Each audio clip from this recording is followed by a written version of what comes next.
तो फाइनली आज के दिन Thor love and thunder release हो गई है और अब तक हमने इस मूवी से जितना एक्सपेक्ट किया था ये उससे भी कई ज्यादा अच्छी मूवी निकली। और इस मूवी को जिस कैरेक्टर ने सबसे खास बनाया है वो है इस मूवी का मेन विलन यानी कि गॉर द गॉड बुचर। क्योंकि थॉर का ये पावरफुल विलन अकेले ही थॉर, माइटी थॉर और वेलकरी जैसे 3 पावरफुल सुपर हीरोज पर भारी पड़ गया था। तो इसीलिए बिना टाइम गवाए Thor love and thunder movie के एक्सप्लेनेशन को स्टार्ट करते हैं और इस मूवी की स्टोरी और उसकी एंडिंग को जानते हैं। तो वीडियो बहुत ही कमाल की होने वाली है, इसीलिए इसे पूरा एंड तक जरूर देखें। और अगर आप हमारे चैनल पर नए हैं तो सब्सक्राइब के लाल बटन के साथ साथ बेल आइकन को भी दबा लें ताकि इस चैनल की सारी लेटेस्ट वीडियोस आप सबसे पहले देख सकें। वैसे अब गॉर द गॉड बुचर के बाद अगर आप थॉर के उन विलन्स के बारे में जानना चाहते हैं जो कि अब हमें गॉर के बाद दिखने वाले हैं तो हमने इस टॉपिक पर एक कमाल की वीडियो बना रखी है जिसका नाम है top 10 upcoming villains of Thor in MCU. तो अगर आप चाहें तो इस वीडियो को कंप्लीट देखने के बाद आप उस वीडियो को भी देख सकते हैं, लिंक नीचे डिस्क्रिप्शन में है। तो आइए अब बिना किसी देरी के आज के इस कमाल की वीडियो को स्टार्ट करते हैं।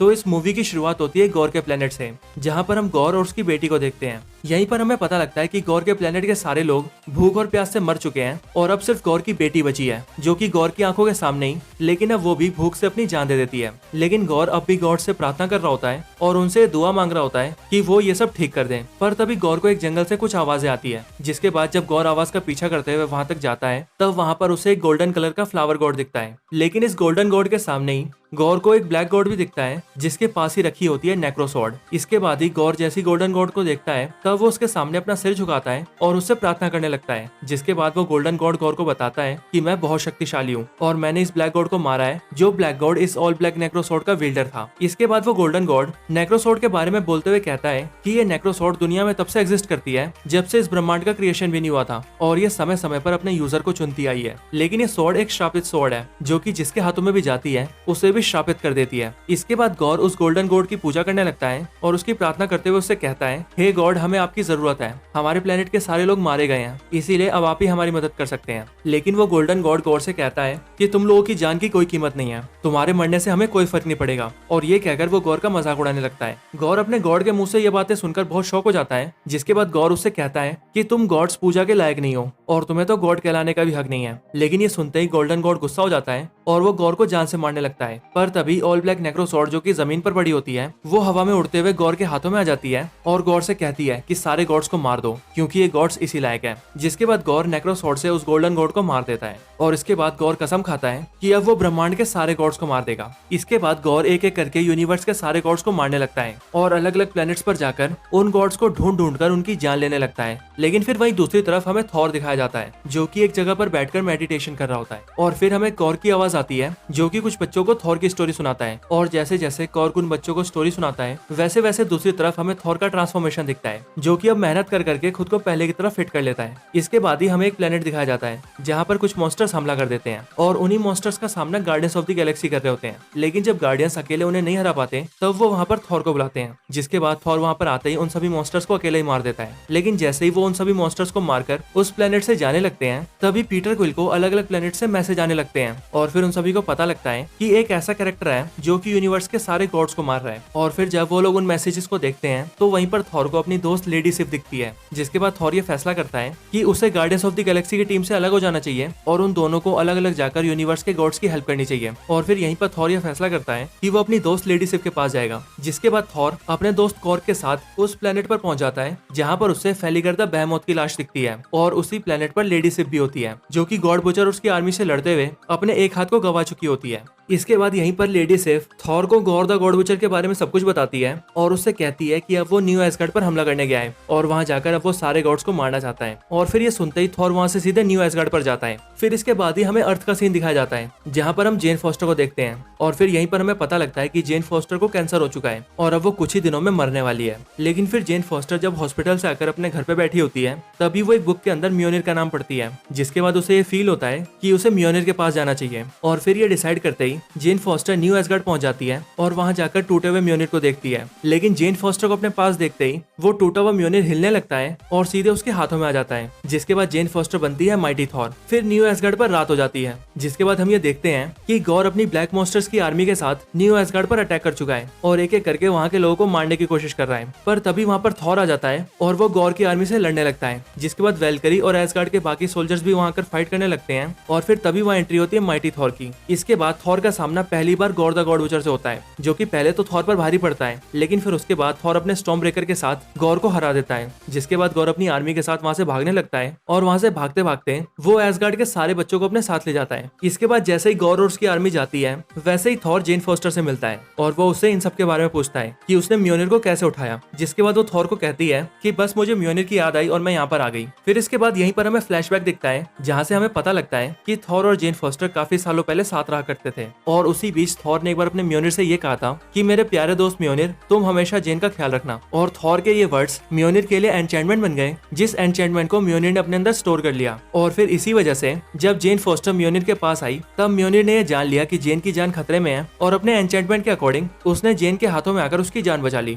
इसके बाद ही हमें फिर से प्रेजेंट दिखाया जाता है, जहाँ पर थॉर, माइटी थॉर और वेलकरी सारे एसगार्डियन से बोल रहे होते हैं कि हम अपने एसगार्ड के बच्चों को सही सलामत वापस लेकर आएंगे। और फिर थॉर, माइटी थॉर और वेलकरी तीनों मिलकर बच्चों को वापस लाने के बारे में सोचने लगते हैं। पर फिर यहीं पर हेमडाल का बेटा, जिसका नाम एक्सेल है, वो थॉर से कम्युनिकेट करता है। ठीक वैसा ही कम्युनिकेशन जैसा कि हमने थॉर रैग्नारोक के अंदर थॉर और हेमडाल को करते हुए देखा था। और एक्सेल ऐसा इसीलिए कर पाता है क्योंकि उसके पास भी अपने फादर हेमडाल जैसी पावर्स होती है। इसके बाद जब एक्सेल थॉर से कम्युनिकेशन बनाता है, तब थॉर उन सारे बच्चों को देख पाता है और फिर थॉर को ये पता लगता है कि गॉर एसगार्ड के सारे बच्चों को लेकर शैडो रियाल में आ चुका है, एक ऐसी जगह जहाँ पर सिर्फ अंधेरा है और इसीलिए गॉर यहाँ पर बहुत पावरफुल है। और यहाँ पर गॉर ने उन सभी बच्चों को एक पिंजरे में बंद कर रखा है। थॉर को जैसे उन बच्चों के बारे में पता लगता है, वैसे ही वो कम्युनिकेशन के जरिए उन बच्चों से कहता है कि चिंता वाली कोई बात नहीं है, मैं तुम सबको बचाने आ रहा हूँ। और फिर इसके बाद ही थॉर वहाँ पर जाने की तैयारी करने लगता है। लेकिन फिर यहीं पर थॉर, माइटी थॉर और वेलकरी ये डिसाइड करते हैं कि वो लोग अकेले गॉर को नहीं हरा सकते। इसीलिए थॉर उनसे कहता है कि हमें बाकी के सारे गॉड्स को अपने साथ लेना होगा, ताकि हम एक टीम की तरह मिलकर गॉर को हरा सकें। और इसीलिए बाकी गॉड्स को साथ लेने के लिए वो तीनों ही ओमनीपोटेंट सिटी जाते हैं। वैसे अगर आपने मेरी Thor, god of thunder, God of storyline वाली वीडियो देखी होगी, तब आपको ये पता होगा कि मैं कौन से ओमनीपोटेंट सिटी की बात कर रहा हूँ। ओमनीपोटेंट सिटी एक ऐसी सिटी है जिसे आप यूनिवर्स के सारे गॉड्स का पार्लियामेंट कह सकते हैं। और मार्वल कॉमिक्स के अंदर ऐसा बताया गया है कि इस सिटी के अंदर यूनिवर्स के सारे गॉड्स की सारी इन्फॉर्मेशन है। और एमसीयू के अंदर हमें ये दिखाया गया है कि ओमनीपोटेंट सिटी के अंदर यूनिवर्स के सारे गॉड्स इकट्ठा होते हैं और इसी सिटी के अंदर रहा करते हैं। और इस सिटी को रूल करता है ज़ियुस, द गॉड ऑफ स्काई। इसके बाद थॉर, माइटी थॉर, वेलकरी और कॉर्ग चारों ही ओमनीपोटेंट सिटी आते हैं और ज़ियुस से मदद मांगते हैं और उससे कहते हैं कि हमें गॉड बुचर को हराने के लिए साथ मिलना होगा। लेकिन ज़ियुस थॉर से साफ साफ कहता है कि वो गॉड से डरता है, इसीलिए वो गॉड का सामना नहीं करेगा। और बची बात उनके मरने की, तो इस जगह के बारे में सिर्फ गॉड जानते हैं, इसीलिए गॉड कभी भी यहाँ नहीं पहुंच पाएगा। और यहीं पर ज़ियुस थॉर से ये भी कहता है कि गॉड के पास नेक्रोसॉर्ड है और मैं जानता हूँ कि अगर उससे अभी भिड़ा जाए तो वो अपने नेक्रोसॉर्ड से हम सभी को मार देगा, इसीलिए हम में से कोई भी उसका सामना नहीं करेगा। पर यहीं पर ज़ियुस थॉर से ये भी कहता है कि अब थॉर को भी वहीं पर रुकना पड़ेगा, क्योंकि अब वो थॉर को गॉड से लड़ने नहीं देगा। और ऐसा इसीलिए क्योंकि ओमनीपोटेंट सिटी के बारे में सिर्फ गॉड्स ही जानते हैं। और इसीलिए अगर उनमें से कोई गॉड यानी कि थॉर गॉड से फाइट करेगा, तो ज़ियुस को ये डर है कि कहीं गॉड थॉर से ओमनीपोटेंट सिटी का एड्रेस ना निकलवा ले, क्योंकि अगर ऐसा होता है तो फिर सारे गॉड्स की जान खतरे में आ सकती है। लेकिन थॉर ज़ियुस को कायर बोलता है, जिस पर ज़ियुस गुस्सा हो जाता है और वो थॉर के ऊपर अपने थंडरबोल्ट वेपन से अटैक कर देता है। लेकिन थॉर उस वेपन को अपने हाथों से पकड़ लेता है और उससे ज़ियुस पर अटैक कर देता है, जिससे ज़ियुस का वेपन ज़ियुस के आर पार हो जाता है और ज़ियुस नीचे गिर जाता है और ऐसा लगता है कि ज़ियुस मारा जा चुका है। इसके बाद ही वेलकरी थॉर से कहती है कि हमें ज़ियुस का वेपन ले लेना चाहिए, क्योंकि ज़ियुस के वेपन थंडरबोल्ट के अंदर लगभग स्टॉर्म ब्रेकर जितनी पावर्स हैं और वो भी स्टॉर्म ब्रेकर की तरह ही किसी को भी कहीं भी टेलीपोर्ट कर सकता है। इसीलिए ज़ियुस को हराने के बाद थॉर ज़ियुस के थंडरबोल्ट को ले लेता है और फिर वो चारों वहां से बाहर निकल जाते हैं। वहां से बाहर निकलने से पहले उन पर ज़ियुस की आर्मी के बहुत से वॉरियर्स हमला कर देते हैं, लेकिन वो चारों ही उनसे फाइट करके वहां से निकल जाते हैं। पर वहां पर फाइट करने के दौरान ही थॉर का फ्रेंड कॉर्ग जख्मी हो जाता है और उसकी बॉडी पूरी तरह से टूट जाती है, लेकिन कॉर्ग अभी भी जिंदा होता है। इसीलिए थॉर कॉर्ग के फेस को अपने साथ ले लेता है ताकि वो कॉर्ग को फिर से एक नई बॉडी दे सके। थॉर अपने साथियों के साथ वहां से निकल जाता है, लेकिन वहीं पर ज़ियुस ने थॉर को यह भी बताया होता है कि वो जानता है कि गॉर का प्लान क्या है। गॉर अब सीधा इटर्निटी के पास जाना चाहता है और उससे ये विश मांगना चाहता है कि यूनिवर्स के सारे गॉड्स मारे जाएं और इटर्निटी को लेकर ये कहा जाता है कि जो भी बीइंग सबसे पहले इटर्निटी के पास जाएगा, इटर्निटी उसकी एक विश को पूरा करेगा। पर इटर्निटी तक पहुंचने के लिए किसी को भी गेट ऑफ इटर्निटी को खोलना पड़ेगा, लेकिन उस गेट ऑफ इटर्निटी की चाबी क्या है और कहाँ रखी है, इस बारे में कोई नहीं जानता। फिर इसके बाद ही थॉर, माइटी थॉर और वेलकरी के साथ शैडो रियल पहुंचता है और वहां जाकर गॉर को ढूंढने लगता है। पर जैसे ही ये लोग यहाँ पर पहुंचते हैं, तभी माइटी थॉर को वहां पर एक ड्राइंग दिखती है, जिस ड्राइंग के अंदर गेट ऑफ इटर्निटी की फोटो बनी होती है और उसकी चाबी की भी फोटो होती है। और फिर उस ड्राइंग को देखते ही जेन फॉस्टर को ये पता लग जाता है कि गेट ऑफ इटर्निटी की चाबी और कुछ नहीं बल्कि स्टॉर्म ब्रेकर ही है। और फिर इस बारे में पता लगते ही जेन फॉस्टर जल्दी से थॉर से उसका स्टॉर्म ब्रेकर लेती है और उसे दूर स्पेस में फेंक देती है। जिसके बाद जब थॉर माइटी थॉर से इस बारे में पूछता है, तब वो थॉर और वेलकरी को बताती है कि गेट ऑफ इटर्निटी की चाबी स्टॉर्म ब्रेकर ही है और ये सब गॉर का प्लान है ताकि वो हमें यहाँ पर बुला सके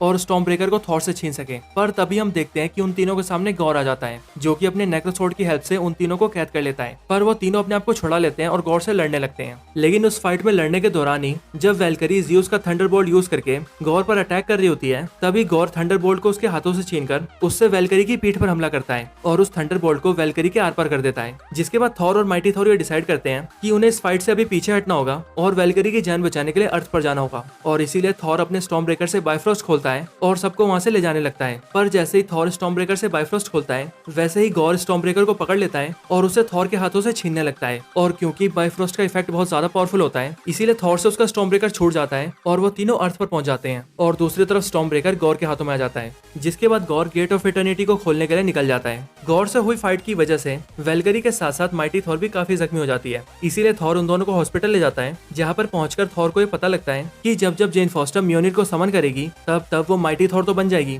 लेकिन उसका कैंसर और भी ज्यादा बढ़ता जाएगा और इवेंचुअली उसकी जान चली जाएगी। वैसे ऐसा ही कुछ हमें कॉमिक्स में भी दिखाया गया है, क्योंकि मार्वल कॉमिक्स के अंदर भी हमें यही बताया गया है कि जब जब जेन फॉस्टर म्योनिर को समन करती थी, तब उसका कैंसर बढ़ता जाता था। इसके बाद इस बारे में पता लगता ही थॉर जेन फॉस्टर से कहता है कि अब वो कभी भी म्योनिर को समन नहीं करेगी, क्योंकि अब अगर जेन फॉस्टर एक और बार भी माइटी थॉर बनी तो वो शायद जिंदा नहीं रहेगी। इसके बाद थॉर वेलकरी और जेन फॉस्टर से कहता है कि तुम दोनों यहीं आराम करो, मैं अकेला गॉर से लड़ूंगा और सारे बच्चों को बचा कर लाऊंगा। इसके बाद वेलकरी उसे ज़्यूस का थंडरबोल्ट भी देती है ताकि उसकी हेल्प से वो गॉर से फाइट कर सके। फिर इसके बाद ही गॉर थंडरबोल्ट की हेल्प से खुद को टेलीपोर्ट कर लेता है और शैडो रियल पहुंच जाता है, जहाँ पर पहुंचते ही वो गॉर को देखता है, जो कि स्टॉर्म ब्रेकर की मदद से गेट ऑफ इटर्निटी को ओपन कर रहा था। यहाँ पर पहुंचते ही वो बच्चों को भी देखता है और फिर थॉर अपनी पावर से उन बच्चों को भी पावर दे देता है। जिसके बाद वो सारे बच्चे गॉर की शैडो आर्मी से फाइट करने लगते हैं और थॉर गॉर से फाइट करने लगता है। लेकिन गॉर थॉर पर भारी पड़ता है और उसे मारने की कोशिश करता है और लगभग अपने नेक्रोसॉर्ड से थॉर को मारने ही वाला होता है। लेकिन फिर तभी वहां पर माइटी थॉर भी आ जाती है,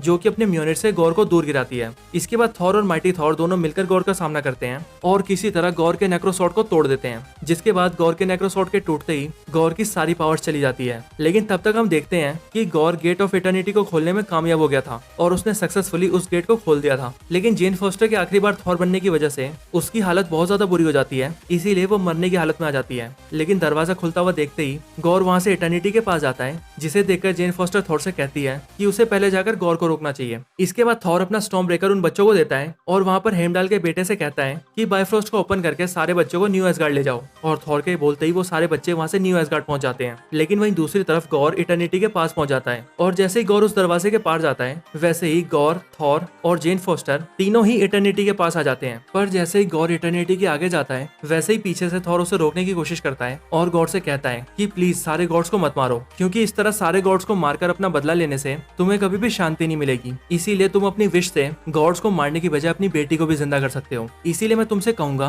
कि सारे गॉड्स को मारने की बजाय तुम अपनी बेटी को जिंदा कर लो। गौर ये सुनकर ऐसा ही करता है और क्योंकि गौर अपनी बेटी से बहुत प्यार करता है, इसीलिए वो इटर्निटी से विश मांगता है कि वो उसकी बेटी को जिंदा कर दे। जिसके बाद ऐसा ही होता है, गौर की बेटी जिंदा हो जाती है और उसके सामने खड़ी हो जाती है। लेकिन वहीं दूसरी तरफ जेन फॉस्टर थॉर के हाथों में अपनी जान दे देती है। और वही बात करें गौर की, तो नेक्रोसॉर्ड के खत्म होने के बाद ही गौर भी अब बहुत ज्यादा कमजोर हो चुका था और इसीलिए अब वो भी मरने वाला था। इसीलिए अपनी बेटी से आखिरी बार गले मिलकर गौर थॉर से कहता है कि प्लीज मेरी बेटी का ध्यान रखना और इसकी अच्छे से परवरिश करना। जिस पर थॉर गौर से हाँ कहता है और फिर इसके बाद ही गौर भी खत्म हो जाता है। जिसके बाद थॉर गौर की बेटी को लेकर वहां से चला जाता है। फिर इसके बाद ही हमें न्यू एसगार्ड का सीन दिखता है, जहाँ पर हम देखते हैं कि सारे बच्चे अपने घर वापस आ चुके हैं और अब वेलकरी उन सबको वॉरियर की ट्रेनिंग दे रही है, ताकि अगर ऐसी कोई सिचुएशन फिर से आए तो वो बच्चे उस सिचुएशन का सामना कर सके। और वेलकरी के साथ ही लेडी सिफ भी बच्चों को ट्रेनिंग देती है। इसके बाद ही हम थॉर को देखते हैं, जो कि गौर की बेटी की परवरिश कर रहा होता है और यहीं से हमें पता लगता है कि थॉर और गौर की बेटी अब साथ में रहेंगे। और यहीं पर हमें गौर की बेटी के बारे में ये भी पता लगता है कि उसके अंदर भी गॉड जैसी पावर्स हैं, और ऐसा इसीलिए क्योंकि उसे इटर्निटी ने जीवन दान दिया है, जिस वजह से उसके अंदर भी गॉड लाइक पावर्स हैं। और फिर इसके बाद ही हम ये देखते हैं